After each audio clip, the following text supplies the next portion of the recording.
परमहंस योगानंद जी की आत्मकथा, एक योगी की आत्मकथा, एक अद्भुत पुस्तक है। यह हमें सत्य की खोज की यात्रा पर ले जाती है। हमें योगानंद जी के जीवन के अनुभवों से बहुत कुछ सीखने को मिलता है। यह पुस्तक हमें बताती है कि ईश्वर हमारे भीतर है। यह पुस्तक हमें ध्यान और आध्यात्मिकता की ओर प्रेरित करती है। योगानंद जी ने अपने गुरुओं से जो ज्ञान प्राप्त किया, उसे उन्होंने इस पुस्तक में साझा किया है। यह पुस्तक हमें बताती है कि जीवन का असली उद्देश्य क्या है। यह पुस्तक हमें प्रेरित करती है कि हम भी अपनी आंतरिक शांति की खोज करें। यह हमें बताती है कि सच्ची खुशी बाहर नहीं, बल्कि हमारे अंदर ही है। योगानंद जी को बचपन से ही संतों और योगियों में गहरी रुचि थी। वे हमेशा से ही ईश्वर को पाने की लालसा रखते थे। वे जानना चाहते थे कि जीवन का असली उद्देश्य क्या है।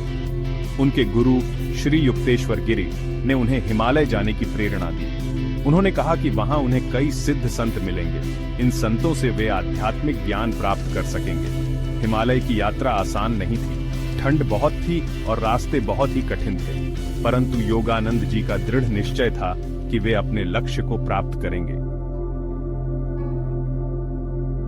हिमालय में योगानंद जी की मुलाकात कई महान संतों से हुई। उन्होंने इन संतों से योग, ध्यान और आध्यात्मिकता की शिक्षा प्राप्त की। उन्होंने इन संतों के साथ रहकर तपस्या की और अपने मन को शांत करना सीखा। योगानंद जी ने अपनी यात्रा के दौरान कई चमत्कार भी देखे। उन्होंने ऐसे संतों को देखा जो हवा में उड़ सकते थे और पानी पर चल सकते थे। इन सभी अनुभवों ने योगानंद जी को यह एहसास दिलाया कि हमारे अंदर असीम शक्ति छिपी है। हमें बस उसे पहचानने की जरूरत है।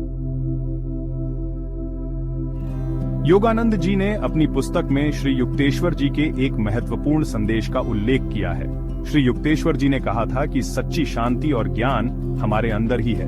हमें बाहर की दुनिया में शांति की तलाश नहीं करनी चाहिए। हमें अपने मन को शांत करना चाहिए। जब हमारा मन शांत होता है, तभी हम अपने अंदर के ईश्वर को पहचान पाते हैं। योगानंद जी की पुस्तक हमें यही संदेश देती है कि हम सभी ईश्वर के अंश हैं। हमें अपनी आंतरिक शक्ति को पहचानना चाहिए और शांति और प्रेम से भरपूर जीवन जीना चाहिए।